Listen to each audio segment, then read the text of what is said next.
Anda sedang mendengarkan UT Radio, Open Education Station for All.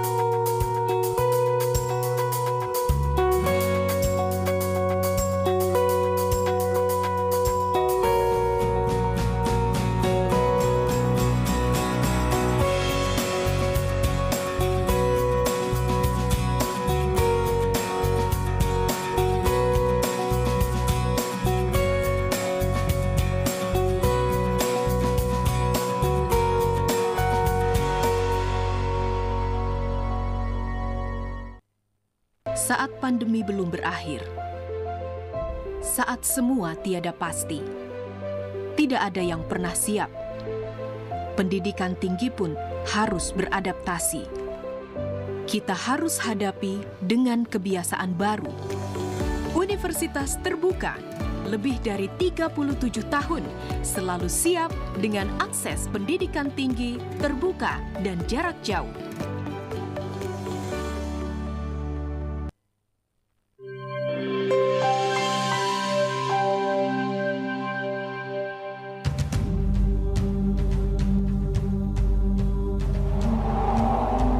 Pada akhir tahun 2021, Universitas Terbuka memperoleh persetujuan menjadi PTN Badan Hukum dari Mendikbudristek RI melalui surat nomor 0835/E3/KB00/2021 tertanggal 7 Desember 2021 tentang persetujuan Universitas Terbuka menjadi PTN Badan Hukum. Selamat datang di Universitas Terbuka, perguruan tinggi negeri ke-45 di Indonesia. Universitas Terbuka sudah mengabdi untuk merealisasikan misi pemerintah dalam hal pemerataan akses ke perguruan tinggi bagi seluruh warga masyarakat. Dengan demikian, UT ikut serta meningkatkan daya tampung perguruan tinggi negeri dengan jangkauan layanan di 515 kabupaten kota di Indonesia dan layanan di lebih dari 50 negara. UT memiliki 39 kantor unit program belajar jarak jauh atau UPBJJ dan 1 pusat layanan untuk mahasiswa luar negeri.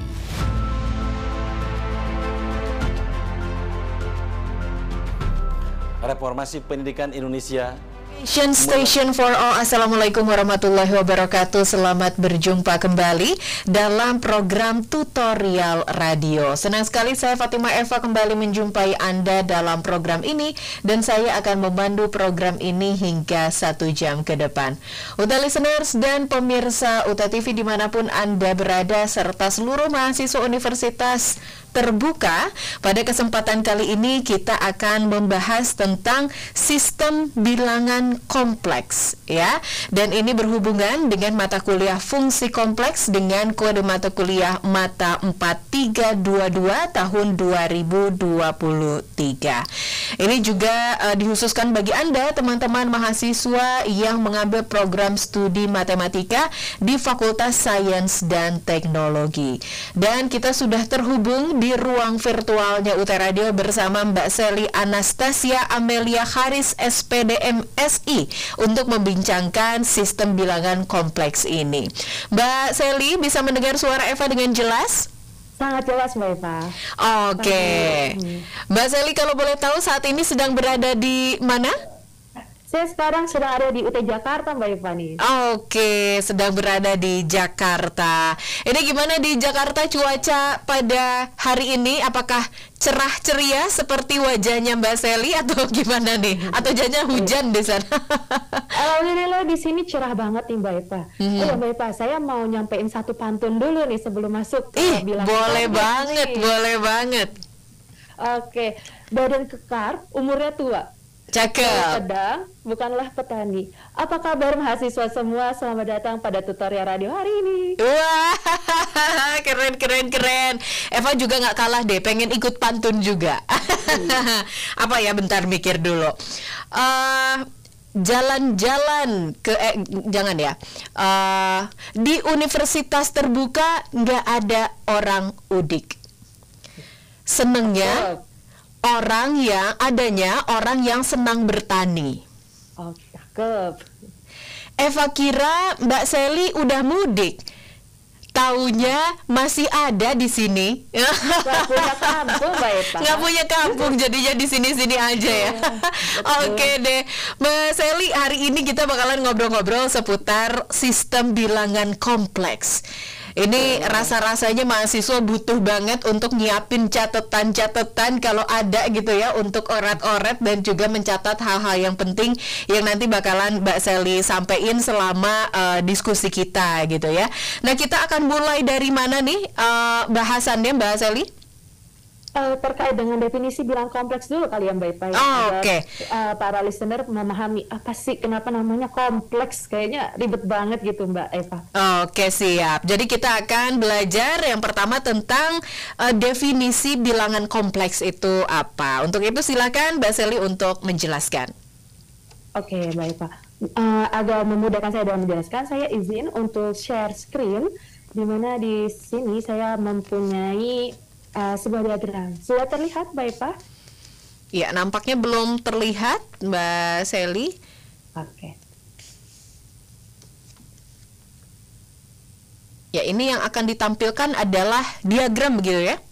Iya, diagram biar lebih memahami. Karena kalau kita bicara terkait dengan bilangan kompleks, bagi saya itu seperti kita memahami Tuhan, Mbak Eva. Kenapa? Karena kita bisa melihat berbagai anugerah yang diberikan Tuhan, termasuk Tuhan sendiri, tetapi tidak secara kasat mata. Artinya kita bisa merasakan, tetapi tidak bisa kita lihat secara fisik.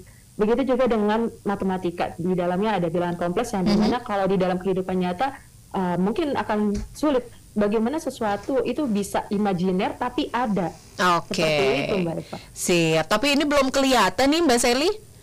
Iya, ini sepertinya komputer saya yang lagi ngehang karena saya juga berhenti tampilnya.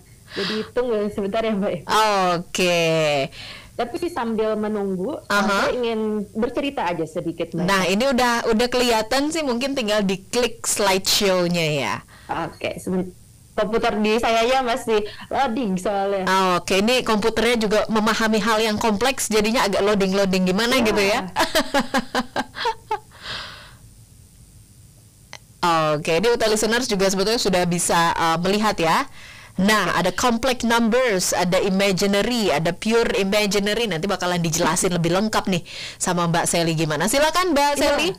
Oke, Mbak Eva. Jadi kalau kita ngelihat di dalam kehidupan kita ya, kalau kita belajar dari SD sebenarnya sudah diajarkan terkait dengan berbagai sistem bilangan yang ada di dunia. Di mana kita ke SD itu mengenal istilahnya ada bilangan caca, ada bilangan asli. Nah, semakin kita dewasa, masuk perkuliahan, kita semakin luas lingkupnya.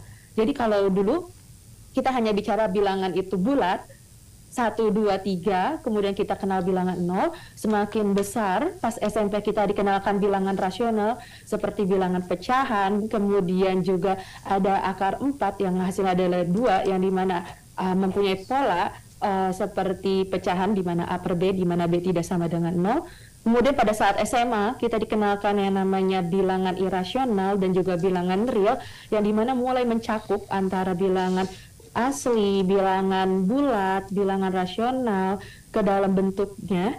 Nah, sekarang ada percampuran antara bilangan real, yang dimana di diagram ini kita sebut sebagai real number, dan juga bilangan imajiner atau imaginary number. Jadi dua itu, real number dan imaginary number, bersatu, Mbak Eva, menjadi complex number.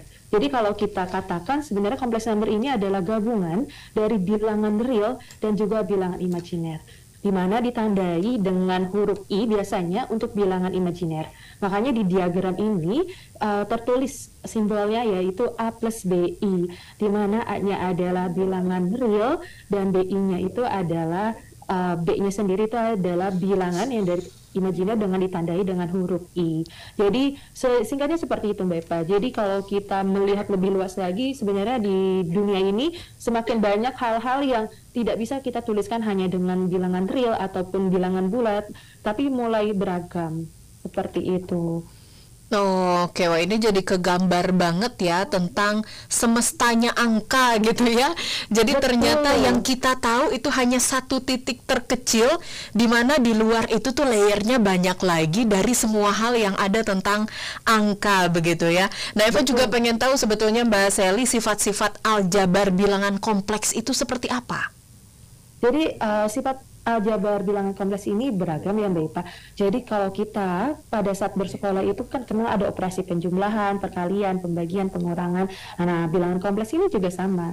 Karena bilangan kompleks itu kan ada lingkup lebih kecilnya sebenarnya. Ada integer atau bilangan bulat, kemudian juga ada whole number, banyak pokoknya Mbak Eva. Jadi sebenarnya sifat-sifat tersebut juga bisa diterapkan di dalaman bilangan kompleks. Tapi yang perlu menjadi perhatian adalah pengelompokan. Seperti yang tadi saya katakan, kompleks number itu adalah gabungan antara real dan imajiner. Tetapi real dan imajiner sendiri itu sulit untuk bersatu. Sehingga ketika digabungkan di dalam kompleks number, operasinya itu berlaku untuk masing-masing gitu.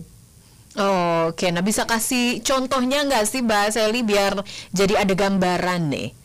Oke, jadi saya share screen lagi. Jadi saya mau nunjukin sebenarnya nih Mbak Eva, gimana penulisan antara real number sama imaginary number di dalam kompleks number juga. Oke, jadi kita belajar penulisannya juga gitu ya? Iya, betul. Oke, udah terlihat ya? Yes, operasi bilangan kompleks. Betul. Jadi saya mau membawa yang sederhana aja sebenarnya karena mungkin listener di sini ada yang bukan orang matematika, jadi takutnya udah pusing duluan. Telatnya kok banyak banget simbol. Jadi kalau ada istilahnya orang yang bilang matematika tuh kenalnya angka mulu. Malah bagi saya semakin kita kenal matematika semakin kenalnya huruf karena yang banyak aljabarnya juga. Jadi di sini biasanya kalau bilangan kompleks itu disimbolkan dengan huruf Z. Jadi di dalam contoh ini diberikan Z1 sama dengan 2 plus 3. Nah, seperti yang tadi saya katakan, masing-masing ini sebenarnya mewakili dari bilangan real dan bilangan imajiner. Yang dimana 2 itu adalah bilangan realnya, dan 3 ini ada bilangan imajiner. Nah, mungkin perlu juga saya review sedikit sejarah sebenarnya terkait dengan imajiner. Gini Mbak Eva, jadi di dalam kehidupan ternyata kita menemui sesuatu yang imajiner. Jadi kayak misalnya kita mau membuat ada persamaan gitu ya, X kuadrat plus 1 sama dengan 0. Nah, bayangkan Mbak, kalau hasil kuadrat itu kan selalu bilangan positif. Nah, apapun dipangkatkan 2 misalnya ya, itu kan selalu bilangan positif. Tetapi ternyata di dalam permasalahan kehidupan sehari-hari, ada masalah yang menghasilkan X kuadrat plus 1 sama dengan 0. Nah, berarti kan ada hasil pengkuadratan yang hasilnya adalah negatif. Nah, sistem yang ada pada zaman dulu itu belum mencakup hal itu. Makanya dimunculkanlah ada yang namanya akar dari -1 istilahnya seperti itu. Jadi sehingga dikuadratkan ada yang menghasilkan -1. Nah, itulah hasil dari I kuadrat. Jadi nanti kalau kita main operasi di sini contohnya kalau ada I ketemu I atau I dikalikan dengan I itu akan menghasilkan -1. Gitu. Jadi kita akan lanjut lagi ke soal ini agar para mahasiswa juga memahami bagaimana pengimplementasian dari imajiner ini. Nah, contoh yang kedua di sini ada Z2 yang dimana menghasilkan 1 dikurang 5I. Nah, kita akan mencoba masing-masing operasinya mulai dari yang paling sederhana yaitu penjumlahan dulu, yaitu Z1 ditambah dengan Z2. Nah, saya udah mengcopy di sini. Kita kan sederhana ya Mbak, angkanya 2 sama 3 semuanya masih bilangan bulat. Begitu juga dengan 1 min 5i. Nah, seperti yang tadi saya katakan, di bilangan kompleks ini tetap masing-masing operasinya. Jadi bilangan real dengan real, bilangan imajiner dengan bilangan imajiner. Kalau mau gampangnya ya lihat aja yang tidak ada angka i-nya digabungkan. Oke. Jadi ini tinggal kita buka operasinya. Hasilnya kan ini ya, karena penjumlahan maka tidak ada perubahan tanda. Jadi tinggal ditambahkan 2 tambah 1. Karena tadi dia adalah bilangan real. Jadi hasilnya 3. Oke. Nah, di sini 3i bergabung dengan min 5i. Makanya hasilnya jadi min 2i. Jadi sebenarnya sederhana untuk penjumlahan. Jadi mungkin yang terlihat ribet karena ada i-nya ini. Padahal operasinya itu masing-masing dilakukan sendiri. Nah, kemudian kita ke operasi kedua, yaitu operasi pengurangan. Nah, untuk operasi pengurangan ini sifatnya juga sama seperti pengurangan pada aljabar biasa, yaitu kita tuliskan kembali soalnya Z1 dikurang Z2 seperti ini, kemudian kita buka kurungnya. Karena ingat, ini adalah negatif, atau operasi di sini adalah pengurangan, maka di sini kita kalikan masing-masing. Jadi min kali 1, hasilnya min 1, min dikali min 5i, maka hasilnya jadi positif.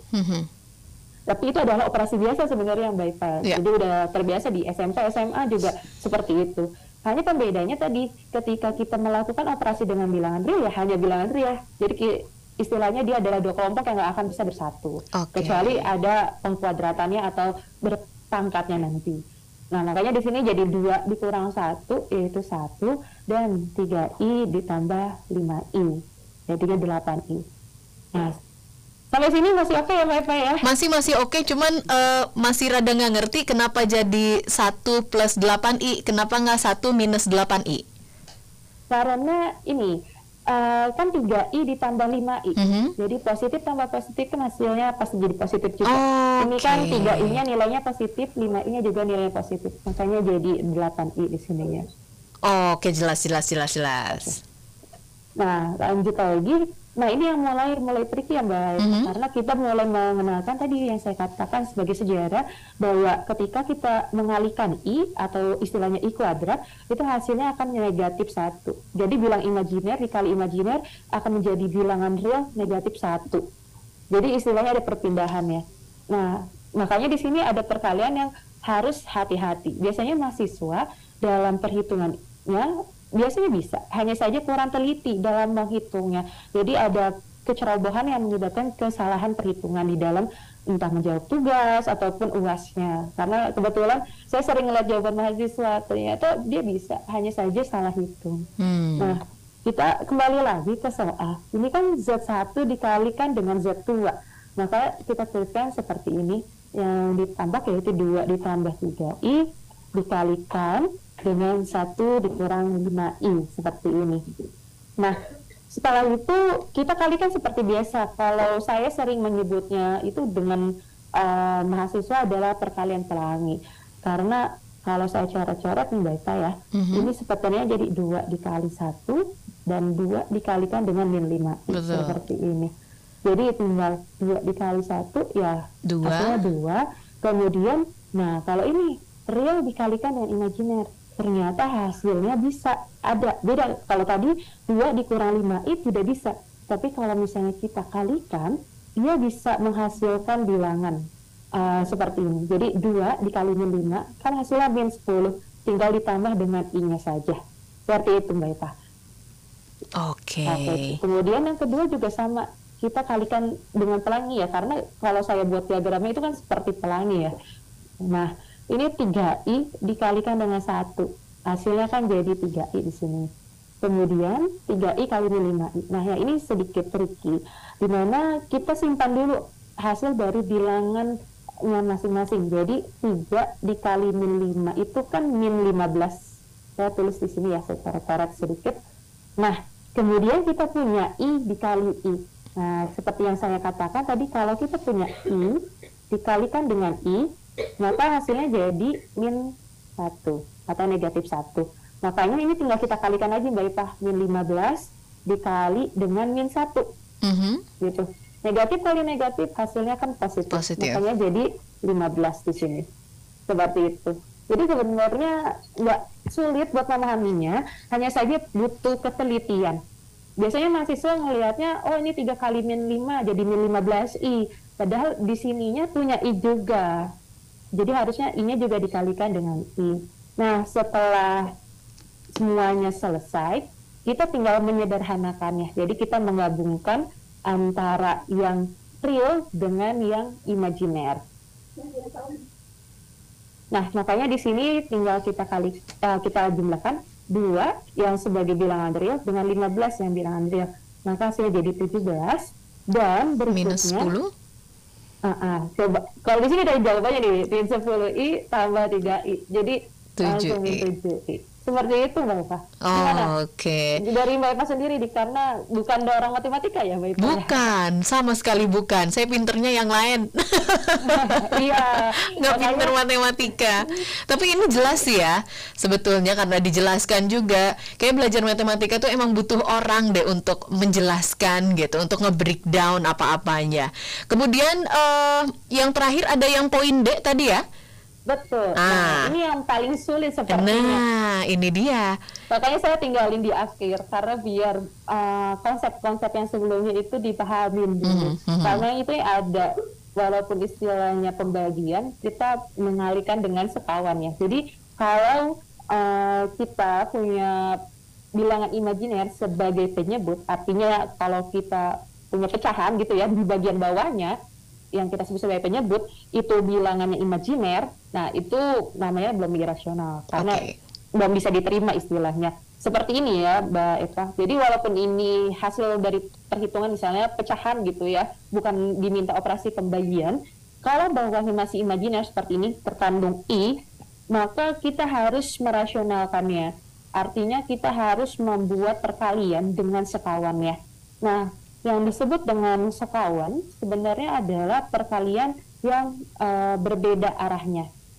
Artinya kalau yang tadinya negatif berubah jadi positif, sedangkan kalau yang tadinya positif berubah jadi negatif. Di sini kan kita cukup lihat bawahnya saja Mbak Eva, jadi nggak usah lihat atasnya dulu untuk mengalihkan. Dan di sini negatif.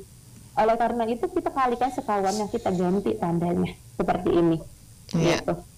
Jadi banyak orang yang memahaminya cuman pokoknya kalikan dengan sekawan saja. Nah, padahal kembali lagi kalau matematika itu bagi saya bukanlah terkait perhitungan, tetapi terkait dengan logika dan bagaimana mengakali sesuatu sebenarnya. Kalau Mbak Eva lihat sebenarnya kenapa kita kali sekawan ya, sebenarnya sama saja kita dengan mengalihkan ini dengan satu. Kan sesuatu dibagi dirinya sendiri itu hasilnya satu. Jadi sebenarnya cuman trik agar dia berubah bentuk, tapi tidak berubah nilai, seperti itu. Jadi ketika saya bertemu terkait dengan matematika dengan orang misalnya hanya membutuhkan kalkulator, sebenarnya matematika bukan hanya perhitungan, karena kalau saya sendiri sering diminta ayo hitung gitu kan, orang matematika cepat ngitungnya. Sebenarnya matematika sendiri itu kan mengajarkan logika. Oleh karena itu gimana mengubah hal ini ya kita mencari triknya. Makanya kita mengalihkan istilahnya dengan sekawan untuk mengubah ini. Nah, setelah kita berhasil mengalihkan dengan sekawannya seperti ini, nah nanti tinggal kita lakukan operasinya. Nah, untuk operasinya sendiri, yang pertama, yang atas dengan yang bawah itu sebenarnya sama dengan yang bagian C. Jadi nggak akan saya ulangi gimana operasinya. Jadi nanti bisa dicoba di rumah masing-masing, kok bisa dapatnya segini. Mungkin aja kan saya salah hitung atau bagaimana. Jadi biar pemirsa di sini, listener di sini mencoba juga perhitungannya. Nah, ini juga sudah kita lihat bagian bawahnya sudah jadi bilangan real 26. Tidak ada i-nya lagi kan? Padahal nilai antara yang ini dengan yang ini itu sama. Hanya berubah bentuknya saja gitu. Tapi di matematika ini tidak bisa diterima karena ini masih dalam bentuk istilahnya bukan paling sederhananya gitu. Nah, setelah kita dapat hasil perhitungannya, baru kita masuk ke penyederhanannya. Kalau di sini saja sebenarnya sudah cukup jawabannya, cuman kita mau buat lebih mudah saja. Jadi tinggal kita bagi 13 dengan 26, hasilnya jadi 1/2. Kan seperti itu. Ini juga sama, 13 dibagi 26. Nah, kadang saya pernah ketemu mahasiswa Pak Eva, jadi 13 sama 26-nya dibagi jadi 1/2, tapi 13 yang di sebelah kanannya disisakan. Jadi di sini masih ditulis 13. Jadi ini sekaligus saya reminder ke mahasiswa, hal ini hal sederhana, tetapi sebenarnya jadi keliru karena pembagiannya ini untuk kedua belah pihaknya. Betul. Makanya hasilnya jadi 1/2i dikurang 1/2 seperti itu. Wah, ini mudah dipahami nih. Baru kali ini saya belajar matematika semudah ini. Ini karena yang ngajarinnya pinter. Tapi ini bagian awal, Mbak Eva. Nah, belum sampai ke yang jelimetnya ya. Jadi ini masih, jadi kalau masih dirasa mudah, ini masih memang tahap-tahap awal. Oke deh, Mbak Sally, kita mohon izin untuk rehat sejenak dulu, sekaligus kita memberikan kesempatan untuk teman-teman mahasiswa merapikan catatannya. Mana tahu tadi lagi lagi coret-coret angka juga gitu ya. Jadi silahkan dilanjutkan dan kita akan kembali di segmen selanjutnya masih tentang sistem bilangan kompleks bersama Mbak Sally Anastasia MSI. Kami masih akan kembali menemani Anda, so stay tune terus di UT Radio Open Education Station for All.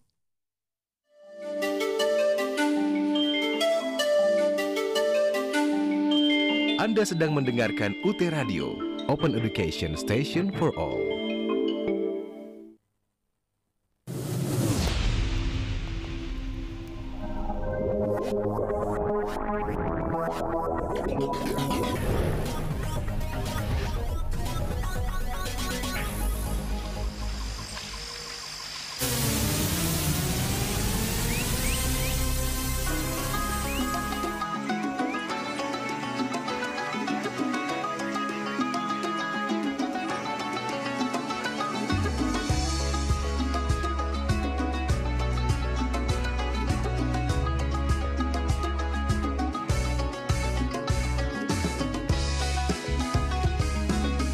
Salah satu daerah di Kabupaten Hulu Sungai Utara ini begitu menarik dan menjadi ciri khas sebagai daerah wisata yang dikenal dengan nama Danau Panggang.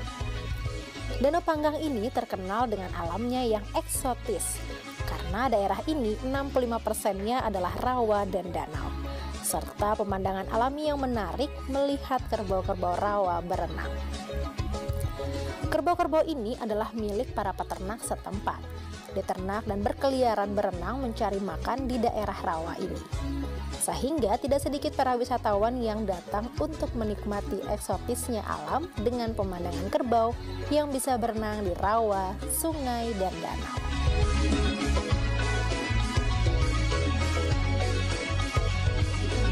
Begitu juga pemandangan yang sama dapat terlihat di wilayah Kecamatan Paminggir yang berada di sebelah barat Kecamatan Danau Panggang. Secara geografis dari dua kecamatan tersebut menunjukkan kabupaten ini sebagian besar terdiri dari dataran rendah dan banyak digenangi air. Dan transportasi masyarakatnya pun pada umumnya menggunakan transportasi air atau bus air ini. Pemandangan alam di wilayah tersebut menjadikan Kabupaten Hulu Sungai Utara terkenal akan eksotisnya alam dan fauna.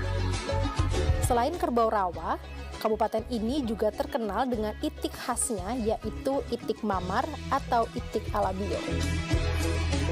Itik-itik ini dikenal sejak lama dengan nama itik alabio dari Almuntai. Itik alabio sampai saat ini menjadi primadona usaha bagi peternakan maupun kuliner khas Almuntai, Kabupaten Hulu Sungai Utara. Itik alabio menjadi ikon khas kota ini dan menjadi monumen patung itik alabio yang terkenal sebagai maskot kota Almuntai atau Kabupaten Hulu Sungai Utara. Kota Almuntai terletak di pertemuan antar beberapa sungai. Almuntai pada awalnya adalah nama kabupaten sebelum menjadi Kabupaten Hulu Sungai Utara. Pusat pemerintahan dan perdagangan Kabupaten Hulu Sungai Utara berada di Kecamatan Almuntai Tengah. Disinilah pusat pemerintahan berada. Open Education Station for All listeners, terima kasih Anda masih mendengarkan dan juga menyaksikan program tutorial radio yang tengah membahas tentang sistem bilangan kompleks, masih juga bersama Mbak Sally Anastasia MSI. Mbak Sally masih bersama kita? Yep. Masih, Mbak. Oke, tadi kita sudah ngobrol-ngobrol tentang sifat-sifat aljabar, kemudian kompleks number atau bilangan kompleks itu seperti apa gitu ya. Nah, Eva pengen tahu juga sebenarnya Mbak Sally, sebetulnya bilangan kompleks ini bisa dibuat geometrinya nggak sih? Oke, Mbak Eva. Jadi kalau kita perhatiin kan sebenarnya bilangan yang biasa kita pelajari itu dibuat dalam koordinat kartesius kita nyebutnya, atau mungkin ada yang ingatnya sumbu X sama sumbu Y ya. Nah, sebenarnya bilangan kompleks ini juga bisa dibuat di dalam geometrinya. Nah, untuk memudahkannya, saya ingin kembali lagi menunjukkan, karena kalau geometri agak sulit untuk saya hanya sampaikan.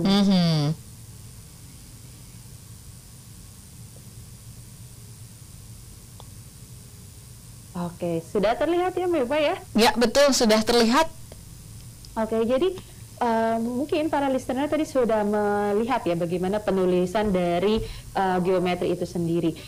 Misalkan tadi saya menuliskan dengan 3 plus 4i. Ini saya secara acak saja menuliskannya. Nah, kita ingat kembali bahwa bilangan kompleks itu tersusun dari bilangan real dan juga bilangan imajiner di sini. Nah, ketika kita akan membuat representasi di dalam geometrinya, maka yang sumbu X itu akan menjadi sumbu realnya, bilangan realnya, atau kita sebut sebagai real axis. Nah, artinya apa? Ketika misalkan kita punya lambang adalah X ditambah Y atau YI, itu sama saja karena penulisannya mengikuti buku pedoman yang digunakan, maka X ini adalah bilangan real. Jadi kalau di sini 3 berarti tinggal diikuti saja di sumbu realnya. Nah, sedangkan kalau sumbu Y yang sekarang karena kita ada bilangan real, ada bilangan imajiner, maka sumbu Y ini akan menjadi imaginary axis-nya. Nah, jadi buat para listener dan mahasiswa semuanya, diingat kembali bahwa X adalah real axis dan Y-nya adalah imaginary axis. Dan bilangan kompleks X tergabung dari dua bilangan tersebut. Sehingga kalau kita punya X di sini, kemudian Y di sini, kita tinggal mencari titik temunya, yaitu di sini. Nah, inilah representasi geometris dari bilangan kompleks. Kita bisa menyebutnya tadi kan Z ya. Nah, makanya di sini kita katakan ini adalah representasi dari bilangan kompleks. Biar lebih memudahkan, di sini saya sudah punya contohnya, yaitu dari bilangan tadi 3 plus 4i. Tadi kan kita punya bahwa ini adalah real number-nya, berarti terletak di real axis. Maka tinggal kita hitung saja. 3 ada di sini, berarti di sini kita ambil. Kemudian kita punya imaginary axis, yaitu bilangannya adalah 4. Ada yang nanya 4i-nya gimana? I-nya bisa seperti ini, bisa juga dituliskan di atas panahnya I seperti ini. Jadi biar hanya angka yang ada di sini. Karena sumbu Y-nya di sini udah mencerminkan huruf I-nya, imaginary axis-nya. Jadi boleh dituliskan I di sini artinya 1 ya. 1, 2, 3, 4, 5 saja. Tapi harus diketahui bahwa ini mencerminkan I-nya di sini. Nah, makanya kita lihat 4i berarti di sini. Nah, 3 sama 4 tinggal kita cari titik temunya, makanya kita lihat di sini. Kalau di sini sudah ada gambarnya, jadi terlihat jelas di sininya, itu. Dan kita tarik dari 0,0 atau sumbu 0, nah ke sini. Ini adalah representasi geometris dari 3 plus 4i. Nah, sekarang mungkin saya mau tambahin, Mbak Eva. Kalau ini kan contohnya positif ya. Kalau kita masuknya ke negatif bagaimana? Jadi misalnya bilangan kompleksnya itu adalah 2 dikurang I di sini. Nah, mungkin tebak-tebakan nih sama Mbak Eva nih, karena nggak ada lagi di sini yang bisa diajak ke kali ininya jadi partisipan. Nah, Mbak Eva, gimana cara nulisnya ya? 2 min I ini. Baru kali ini kan penyiarnya yang ditanya. Gimana? 2-nya di berarti di real axis-nya. Di real axis-nya itu 2 berarti ke bawah gitu ya. Ya, betul. Jadi 2-nya kan di sini ya. Betul. Posisinya, betul. Terus min I. Min I itu ada di garis pertama setelah yang ada angkanya. Yang ini? Oke, dan representasinya berarti tinggal digabungkan. Titik temunya ya berarti ada di tengah-tengah ya, di bawah angka 2 itu. Jadi tinggal nanti dibuat garis. Ini adalah kita sebut ini sebagai Z1 aja, biar nulisnya nggak terlalu panjang. Jadi di sini adalah Z1 gitu. Jadi sebenarnya seperti kita koordinat kartesis biasa, hanya saja sumbu X dan sumbu Y-nya yang berbeda. Ini Mbak Eva harus diberi poin 100 nih. Wah, berarti betul ya ini ya. Saya masih penasaran, baru mau nanya ini udah betul atau enggak. Karena jangan sampai salah. Tapi biasanya kalau ingat dulu zaman SMP, SMA gitu, kalau belajar ada di buku yang khusus kotak-kotak gini, biasanya kita membuat kurva yang lebih kompleks itu, apakah ada hitungannya tersendiri atau gimana tuh? Iya, kalau itu kan kita istilahnya pakai milimeter block ya Mbak Eva, itu buku kotak-kotaknya itu. Sebenarnya bentuknya nggak semudah ini, karena tadi operasi ini sebenarnya adalah satu angka. Bayangkan kalau misalnya ada operasi lebih dari satu, atau istilahnya penjumlahan. Nanti dia akan mengikuti seperti rumus vektor sebenarnya. Jadi ada perhitungan-perhitungannya, dan nanti juga sebenarnya lebih tinggi lagi tingkatannya Mbak Eva, karena ada integralnya juga, dia ada turunannya juga, dan juga dia berpadu dengan ada fungsi eksponensial, ada trigonometrinya juga. Kalau yang biasanya meliuk-liuk kan kalau fungsinya nggak linier ya, atau non linier. Kalau ini kan masih angka ya, masih bentukannya garis. Kalau nanti dipadukan dengan fungsi non linier, maka bentukannya nggak akan semudah ini. Oke. Tapi dengan memahami bentuk yang paling mudah dulu, ini nantinya kita bisa memahami bentuk yang lebih kompleks tentunya ya Mbak Sally ya?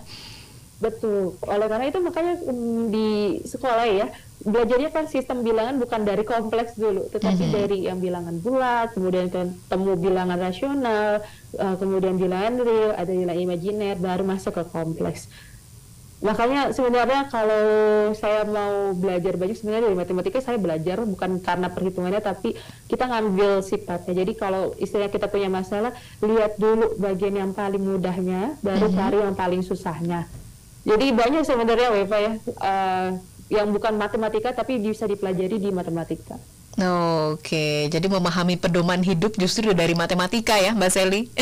Ya, itu yang tadi saya katakan, saya paling suka itu dengan prinsip terkait dengan Tuhan, dengan matematika. Banyak hal yang nggak bisa kita lihat, tapi sebenarnya itu ada. Kita belum pernah melihat Tuhan, tapi kita percaya Tuhan itu ada. Seperti matematika, mungkin pada saat ini kita belum menemukan secara nyata misalnya seperti apa, tapi kita tahu keberadaannya ada. Oke, ini apakah masih akan dilanjutkan tentang geometrinya? Masih ada penjelasan lanjutan atau gimana? Nanti penjelasan lanjutannya mungkin di mata kuliahnya ya Mbak Eva. Kalau masuk lebih dalam lagi, fungsinya nggak akan segampang ini, nanti meliuk-liuk. Oke, siap. Nah, berarti sekarang Eva pengen tahu sih sebetulnya dengan adanya bilangan kompleks ini ya, manfaatnya tuh kemana Mbak Sally? Oke, jadi bilangan kompleks ini sebenarnya kan memang sulit dibayangkan ya keberadaannya secara empiris ya. Kayak misalnya kalau kita belajar bilangan kompleks pun di matematika itu udah yang tingkat tinggi atau tingkat lanjut. Kayak misalnya baru belajar kan ketemu di perkuliahan. Kalau di SMA kan jarang ya. Beberapa sih ada yang kurikulum internasional itu sudah belajar kompleks number. Tapi kalau kita lihat secara umum itu baru dipelajari di matematika tingkat lanjut. Nah, banyak banget yang nanya sebenarnya, bukan Mbak Eva aja, apa sih manfaatnya dalam kehidupan sehari-hari? Karena bilangan kompleks ini kan emang jarang ditemui. Mana ada sih kita ketemu misalnya beli minuman, beli dong 2 plus 3i. Kan nggak ada yang kayak gitu. Nah, makanya kita kembali lagi sebenarnya. Bilangan ini ada sebenarnya karena kan adanya permasalahan. Nah, permasalahannya juga permasalahan yang kompleks. Jadi seperti misalnya jaringan listrik, yang pada AC ya, yang kita misalnya kan sering pakai tuh untuk kebutuhan rumah sehari-hari, di mana dalam sehari-hari jaringan listrik AC itu kan diaplikasikan bilangan kompleksnya juga. Kemudian selain itu juga ada pemrosesan sinyal nih. Jadi misalnya banyak kan alat-alat yang pakai pemrosesan sinyal. Nah, bilangan kompleks itu salah satu alat yang digunakan untuk menyelesaikan permasalahan sinyal. Kayak gitu nih Mbak Eva. Oke, termasuk juga sebetulnya untuk hal yang kita gunakan sehari-hari, kayak misalkan YouTube gitu ya. Itu kan ada dinamakan algoritma YouTube istilahnya gitu. Itu melewati bilangan-bilangan kompleks ini kah untuk mencapai algoritma YouTube yang diinginkan, atau seperti apa sih Mbak Sally? Oke, kalau kita bahas algoritma sebenarnya lebih panjang lagi Mbak Eva dari bilangan kompleks. Kalau mau mempelajari terkait algoritma sesuatu, sebenarnya ada mata kuliah lain yang harus didahului, itu namanya ada metode numerik. Itu juga ada mata kuliah di matematika, di mana di dalam algoritma sebenarnya itu nggak cukup satu kuliah saja Mbak Eva, satu mata kuliah, karena itu campuran. Tapi gini Mbak Eva, bilangan kompleks atau apapun itu di dalam pelajaran matematika itu melatih logika, sekali lagi saya katakan.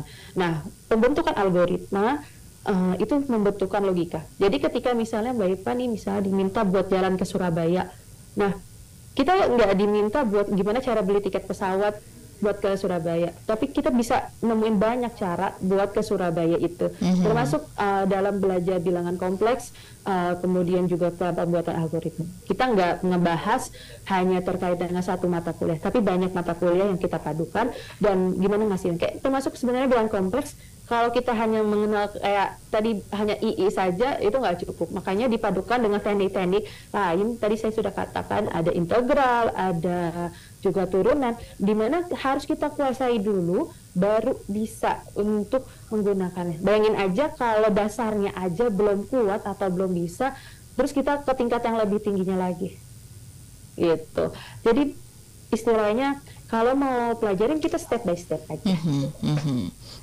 Oke, wah, terima kasih penjelasannya Mbak Sally. Ini kita kasih kesempatan lagi ke mahasiswa untuk rapikan catatan lagi ya. Jadi silakan bagi Anda yang punya pertanyaan juga boleh WhatsApp ke kami juga ya. Mana tahu tadi ada hitungannya loh kok kayak kurang pas hitungannya, boleh, mumpung ada Mbak Sally di sini. Jangan tanya ke saya karena saya nggak ngerti. Tanyanya ke Mbak Sally langsung, silakan WhatsApp ke 0812 10 39 2726. Kita bakalan bahas pertanyaan Anda di segmen selanjutnya. So stay tune di UT Radio Open Education Station for All.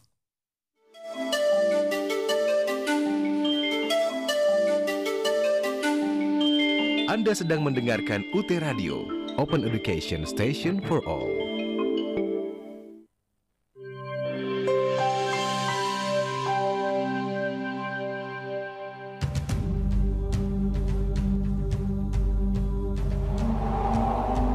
Pada akhir tahun 2021, Universitas Terbuka memperoleh persetujuan menjadi PTN Badan Hukum dari Mendikbudristek RI melalui surat nomor 0835/E3/KB00/2021 tertanggal 7 Desember 2021 tentang persetujuan Universitas Terbuka menjadi PTN Badan Hukum.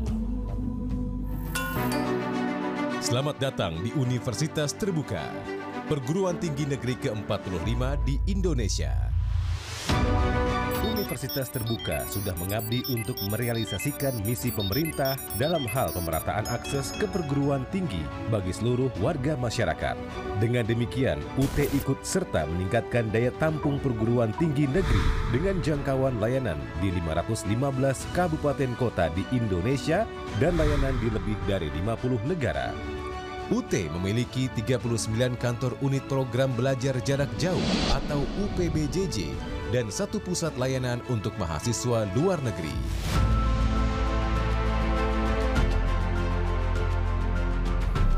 Reformasi pendidikan Indonesia melalui kebijakan Merdeka Belajar Kampus Merdeka selaras dengan visi dan misi UT, yaitu mewujudkan pemerataan akses pendidikan tinggi yang berkualitas seluas-luasnya bagi masyarakat. Melalui Kampus Merdeka, mahasiswa diharapkan memperoleh pengalaman kontekstual lapangan yang dapat meningkatkan kompetensi mereka secara utuh, siap kerja, atau menciptakan lapangan kerja baru. Universitas Terbuka sudah memiliki fondasi yang kuat dalam memanfaatkan digital learning. Fondasi ini harus terus dikembangkan untuk memfasilitasi penguasaan mahasiswa dan para dosen terhadap industri teknologi masa depan. Saya memberikan apresiasi tinggi kepada Universitas Terbuka sebagai pioner dalam pembelajaran jarak jauh pada tingkat perguruan tinggi yang telah memberikan layanan pendidikan tinggi yang terjangkau dan fleksibel bagi masyarakat di seluruh pelosok tanah air selama hampir 4 dasawarsa ini. dan selalu terdepan dalam inovasi pendidikan jarak jauh. Universitas terbuka selama ini telah berperan penting dalam upaya pemerataan pendidikan melalui sistem pembelajaran jarak jauh. Dan seiring pergantian zaman, universitas terbuka turut berkembang menyediakan pendidikan yang tidak dibatasi ruang kelas. Semoga semangat mencerdaskan semua anak bangsa, dari Sabang sampai Merauke, terus menjadi semangat universitas terbuka. Mari terus menghadirkan pendidikan berkualitas tanpa batas. Maka yang namanya e-learning kalau kita kembangkan, classroomless, borderless akan terjadi. Tidak ada lagi kelas, tidak ada lagi batas negara, maka pendidikan tinggi harus kita lakukan suatu perubahan yang mendasar. Pada saat kesempatan ini yang sudah memanfaatkan peluang semacam itu, hanya satu-satunya di Indonesia yang pertama kali hanyalah Universitas Terbuka. Sebagai bentuk nyata dalam mewujudkan pendidikan untuk semua dan mendorong wajib sampai kuliah, Universitas Terbuka telah melakukan berbagai terobosan sehingga mampu beradaptasi di era kebiasaan baru agar dapat mencetak lulusan berkarakter dan berdaya saing global dengan memanfaatkan teknologi terkini. Beragam fasilitas belajar, baik yang sinkronus maupun yang asinkronus, dikembangkan dengan melibatkan pakar-pakar teknologi pendidikan dan media di tanah air. UT terus berupaya membangun sumber daya manusia unggul melalui digital learning ecosystem. Berbagai produk inovasi yang memanfaatkan teknologi informasi dan komunikasi terus dikembangkan. UT seringkali dijadikan kiblat oleh para mitra dalam pemanfaatan kemajuan teknologi dalam bidang pembelajaran. Beberapa inovasi yang dihasilkan UT pada bidang akademik diantaranya: 1. Workshop tugas atau assignment workshop. 2. Implementasi kebijakan Merdeka Belajar Kampus Merdeka atau MBKM. 3. Penyediaan aplikasi pemantauan kegiatan pembinaan minat, bakat, dan kreativitas mahasiswa. Inovasi pada bidang daya jangkau adalah pendirian Indonesia Cyber Education Institute atau ICE Institute yang merupakan marketplace pembelajaran daring di Indonesia. UT terus meningkatkan sarana dan prasarana untuk meningkatkan kualitas layanan. Saat ini, UT tengah membangun gedung Profesor Setiadi di UT Pusat, pembangunan gedung UPBJJ UT Denpasar, Makassar, Palembang, Tarakan, Surabaya, Palu, Mataram, serta melengkapi fasilitas untuk Smart Campus di beberapa UPBJJ. Sebagai pionir perguruan tinggi jarak jauh, pengakuan masyarakat terhadap UT dibuktikan dengan beberapa prestasi, yaitu sebanyak 9.436 alumni Universitas Terbuka lolos pada CPNS 2020. Pemerolehan Quality Certificate dari International Council for Open and Education atau ICDE untuk keempat kalinya. UT menjangkau yang tidak terjangkau. Indonesia bangga memiliki universitas terbuka.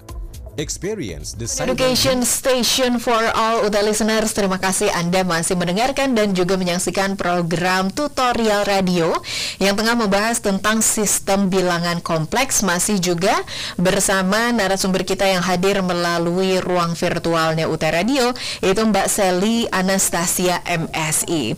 Mbak Sally, kita udah bahas banyak banget ya tentang operasinya, definisinya, bentuknya seperti apa, dan tadi juga sempat disinggung tentang penerapan gitu ya, dan penerapannya ini bisa jadi di digital, contohnya untuk pemantauan sinyal. Nah, selain di digital, penerapan untuk bilangan kompleks ini ada nggak sih di hal-hal yang mungkin lintas ilmu, entah itu di fisika atau untuk memahami hal-hal di luar angkasa misalkan kayak gitu. Ada nggak sih kayak gitu Mbak Sally? Oke, Mbak Eva, saya rasa ada ya Mbak Eva, karena tadi matematika ini kan sebenarnya alat sebenarnya. Sedangkan kalau kita bicara terkait fisika lebih banyak kan ke penerapan bidang kehidupan sehari-hari dan masalahnya. Jadi saya rasa pasti ada permasalahan fisika yang dimana kayak deadlock, jadi berhenti karena perhitungannya tuh susah diselesaikan dengan angka biasa. Jadi kayak tadi yang saya sebutkan, ada masalah misalnya X kuadrat plus 1 sama dengan 0. Sesederhana itu. Gimana caranya kita bicara hanya bilangan real saja, kalau kita tidak melebihi luas lagi lingkupnya ke bilangan kompleks untuk menyelesaikan persamaan dari X kuadrat plus 1 sama dengan 0 itu tadi.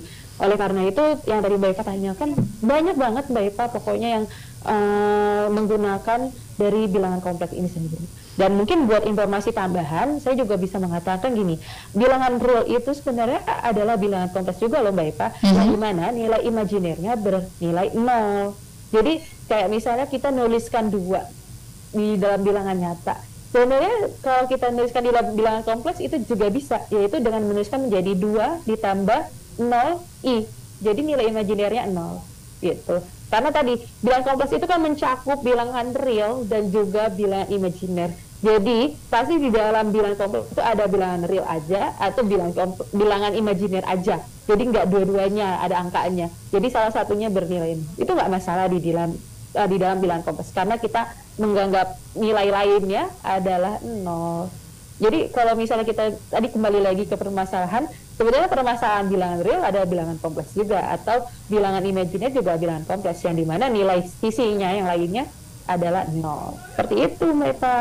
Oke, saya jadi membayangkan ini Mbak Sally kalau saya sodorin angka biasa aja, itu penglihatannya sudah sudah mungkin lebih kompleks. Saya cuma ngelihat angka 2 misalkan gitu ya. Mbak Sally bisa melihat ini 2 kalau diapain jadi apa.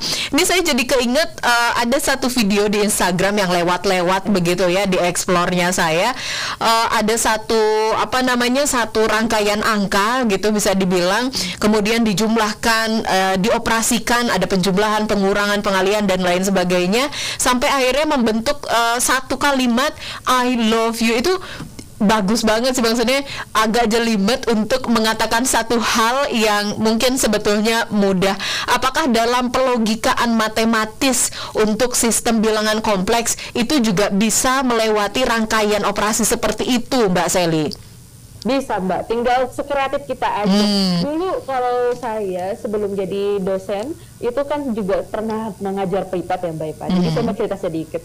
Dulu tuh tugas siswa saya adalah menggambar logo dengan rumus matematika Mbak Eva. Wow. Itu dulu di kurikulum internasional. Jadi dia minta gurunya untuk menggambar lambang seperti saya sebut merek gak apa-apa ya.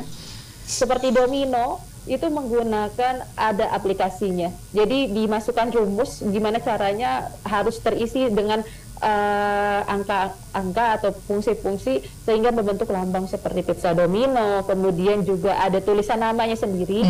Saya juga pernah pengabdian, kalau kita bicara lebih luas lagi, membentuk istilah UT dengan rumus. Itu bisa loh Mbak Eva. Wow. Jadi, bagi saya kalau kita bicara matematika bukan bicara angka sebenarnya, gimana kita kreativitasnya aja. Jadi kalau mau bikin I love you nih buat pasangannya, kali-kali pakai rumus, nggak terlihat effortnya gitu. Jadi nggak cuman I love you hanya kata-kata tapi pakai rumus. Jadi kan senang orang. Kalau saya kayaknya mikir lagi nih, kalau dikasih angka-angka yang ujung-ujungnya bakalan jadi I love you, ini angka apa? Besok-besok saya telepon Mbak Sally aja deh. Ada juga Mbak, saya mau cerita sedikit, ada batik yang dari rumus matematika. Oh ya? Jadi banyak, jadi namanya ada batik fraktal kalau nggak salah. Jadi dia menggunakan pattern dari rumus matematika, karena batik kan berpola ya. Yang bisa berpola ya bisa dibuatlah matematika. Jadi banyak banget sebenarnya penerapan matematika di dalam kehidupan sehari-hari, termasuk bilangan kompleks. Mungkin ada yang mau bikin batik dengan tulisan bilangan kompleks juga silahkan.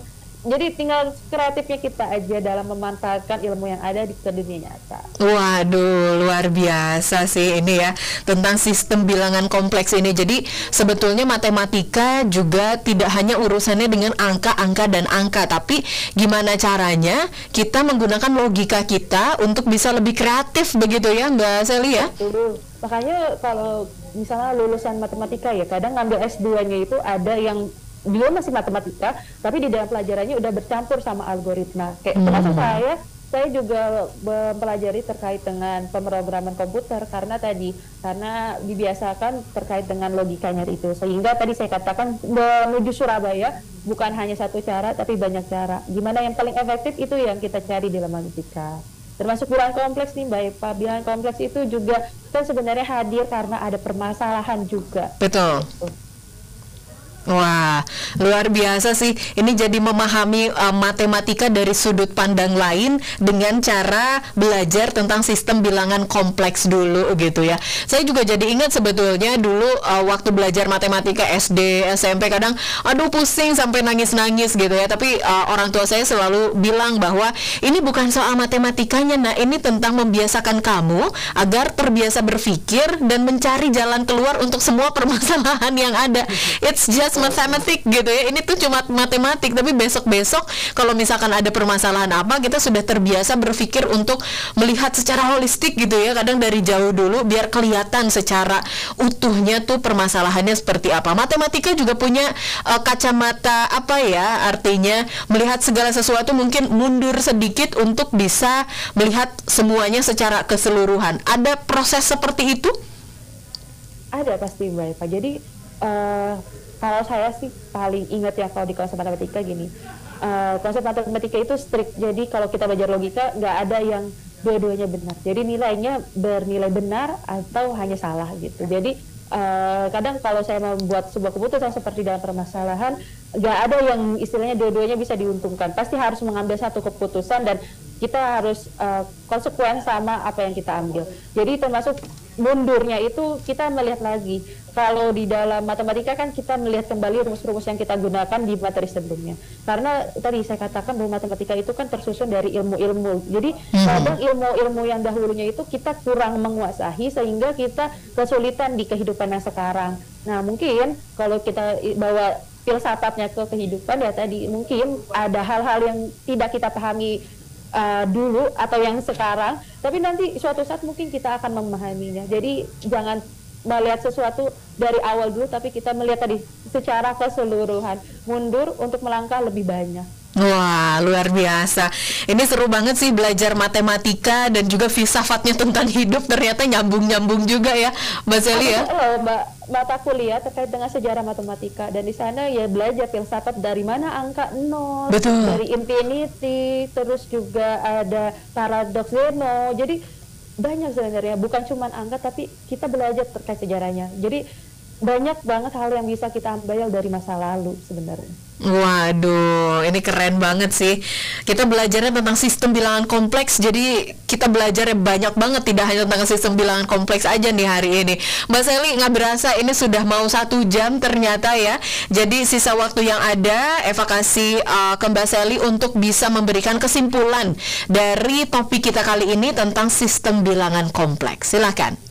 Oke, terima kasih Mbak Eva. Jadi kembali lagi para listener, bilangan kompleks ini adalah gabungan dari bilangan real atau bilangan nyata dengan bilangan imajiner, di mana kita bisa menuliskannya dengan Z sama dengan X ditambah Y, atau kita bisa menuliskan dalam koordinat dalam kurung yaitu X, Y, yang dimana kita bisa menuliskan hal ini secara geometris dengan menggunakan kode kartesius dengan X-axisnya kita jadikan sebagai real axis, artinya adalah sumbu untuk bilangan realnya, sedangkan sumbu Y-nya kita jadikan sebagai sumbu imajiner. Dan penulisannya dan juga operasi-operasinya mengikuti operasi aljabar biasa. Jadi seharusnya kalau bagi teman-teman atau para mahasiswa yang sudah terbiasa dengan operasi aljabar, ini tidak terlalu berbeda. Dan kita ingat kembali bahwa di dalam matematika kita banyak menggunakan ilmunya untuk alat di ilmu lainnya, termasuk untuk bilangan kompleks ini, di mana bilangan kompleks ini banyak digunakan untuk pemrosesan sinyal, kemudian juga ada terkait dengan ilmu-ilmu digital lainnya dan fisika lainnya. Jadi begitu Mbak Eva, ini banyak banget yang bisa dipakai sebenarnya di dalam bilangan kompleks ini di kehidupan nyata. Oh, oke. Waduh, terima kasih banyak Mbak Sally udah sharing ke kita tentang sistem bilangan kompleks plus juga penerapan-penerapannya gitu ya. Sekali lagi terima kasih. Mudah-mudahan Mbak Sally sehat selalu. Mudah-mudahan juga nanti kita ketemu bisa langsung di sini gitu ya, Mbak Sally ya. Amin. Biar ngobrolnya tambah seru. Dan juga salam untuk teman-teman di UPBJJ UT Jakarta juga ya, Mbak Sally. Oke, salam balik Mbak Eva untuk teman-teman juga di studio P2M2 ya. Oke, baik. Terima kasih. Untuk listeners dan pemirsa UT TV, itulah tadi bincang-bincang kita bersama Mbak Sally Anastasia MSI dari UPBJJ UT Jakarta tentang sistem bilangan kompleks dalam program tutorial radio. Saya mengucapkan terima kasih kepada Anda yang sudah hadir menyimak dan juga interaksi. Mohon maaf apabila ada hal-hal yang kurang berkenan selama saya memandu acara program ini. Saya Fatimah Eva, pamit undur diri. Sampai jumpa kembali dalam program-program UT Radio berikutnya. Wassalamualaikum warahmatullahi wabarakatuh.